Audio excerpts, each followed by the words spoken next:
కబ్రస్థాన్ కోసం రాఘవపూర్ శివార్లోని 2 ఎకరాల స్థలాన్ని శాంక్షన్ చేసిన ప్రభుత్వం మంజూరీ పత్రాలను మత పెద్దలకు అందజేసిన ఎమ్మెల్యే చింతకుంట విజయరమణారావు. పెద్దపల్లి వ్యవసాయ market secretary Devaraj Prithviraj suspend, Sultanabad కార్యదర్శి మనోహర్ కు అదనపు బాధ్యతలు. పెద్దపల్లి జిల్లా కేంద్రం మీదుగా ఓవర్లోడ్ తో వెళ్తున్న బూడిద లారీలతో దుమ్ముతో నిండిపోతున్న రాజీవ్ రహదారి, ప్రమాదాలు జరుగుతున్న సంబంధిత అధికారులు పట్టించుకోవడం లేదని వాహనదారులు, పట్టణ ప్రజలు ఆవేదన. పెద్దపల్లిలో సిపిఐ జిల్లా కౌన్సిల్ సమావేశం, ముఖ్య అతిథిగా హాజరైన జాతీయ కార్యవర్గ సభ్యులు, మాజీ ఎమ్మెల్యే చాడ వెంకటరెడ్డి.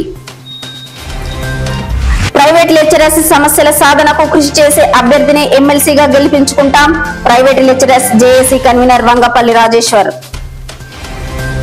బడికి కమాన్ కట్టించిన ఎమ్మెల్సీ అభ్యర్థి పేరుపై పేడ వేసిన ఆకతాయిలు.